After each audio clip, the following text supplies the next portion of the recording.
नमस्कार मंडळी, आज पुन्हा एकदा सांगितल्याप्रमाणे मागच्या व्हिडिओत मी म्हटलं होतं की एक आंब्याचं झाड आपल्याला वाढदिवसाच्या निमित्तानं, अर्थातच माझ्या मुलाच्या वाढदिवसाच्या निमित्तानं लावायचं आहे. हा बघा, थोडा खड्डा खोदून झाला आहे, आता अजून खोदायला लागेल, त्यानंतर ही माती टाकली जाईल आणि आंब्याचं झाड पण आहे. आपल्याला याच्यात आंब्याचं रोपटं लावायचं आहे, कलमी रोपटं आहे.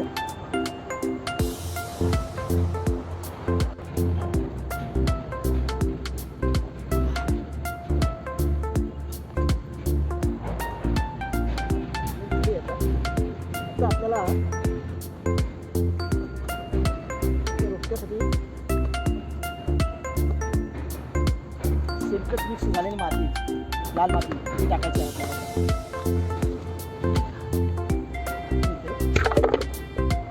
घ्यावी लागेल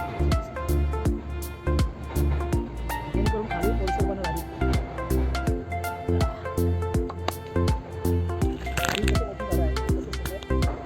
हे पहा, आंब्याचं रोपटं कलमी आहे ना बघा.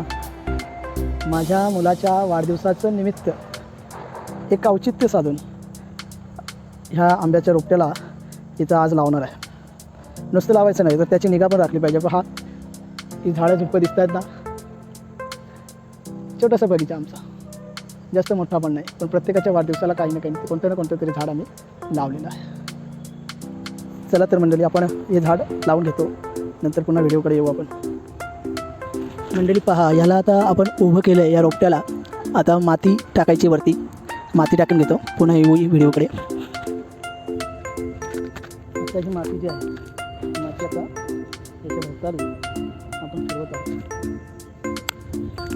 दिसते समजत नाही, पण तेवढं आपल्याला प्रॅक्टिस नाही घ्यायची.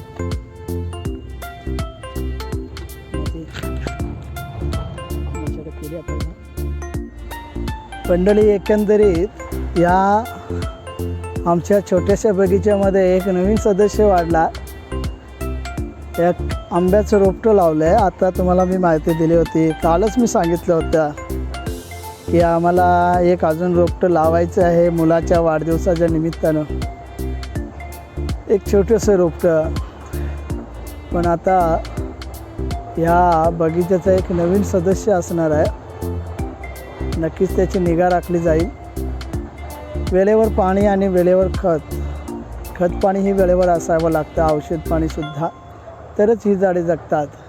आणि ही झाडांची जर आपण लहान मुलाप्रमाणे जर आपण त्यांची जपणूक केली तर आपल्याला बरंच काही ते देत असतात.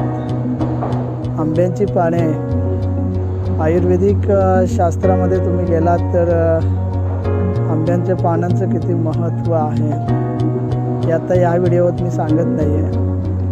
चला मंडळी, एक इच्छा होती, ती इच्छा पूर्ण झाली. पुन्हा एकदा एक नवीन झाड तयार व्हावं त्याची पुढच्या नवीन पिढीला. आता माझे 51 वर्ष वय झालं आहे, निदान त्याच्यावरती फळं येताना पुढच्या नवीन पिढीला खायला मिळतील हीच अपेक्षा बाळगूया. आणि व्हिडिओ आवडले असेल तर सबस्क्राईब करा, कारण पुढच्या व्हिडिओ शैक्षणिक क्षेत्रातील येणारच आहेत. माझं एवढंच मत आहे की झाडे लावा, झाडे जगवा. हा जो उपक्रम आहे, हा उपक्रम आपण राबवताना प्रत्येक वेळी आपण जे झाड लावतो, नुसते वाढदिवसाच्या दिवशी काही आपले महाशय असतात, मस्तपैकी व्हिडिओ काढतात, मस्तपैकी फोटो घेतात, चांगल्या समाजसेवकाला गावातल्या बोलवतात, 10-12 मंडळी जमा करतात आणि जातात न्यायला, घेऊन जातात एखाद्या डोंगराच्या पठारावर.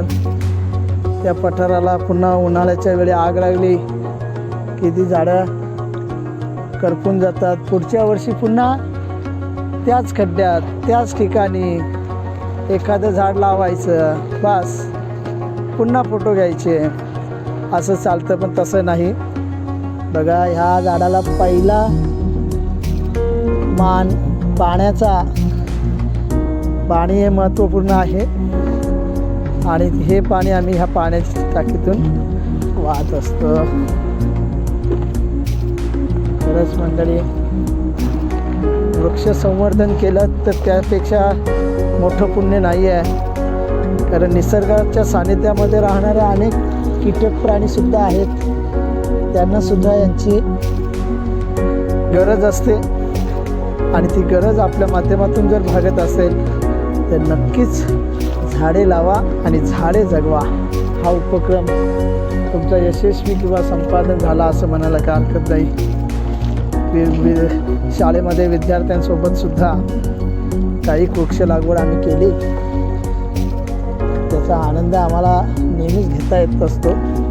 चला तर आज ही व्हिडिओ इथेच थांबवतो. धन्यवाद.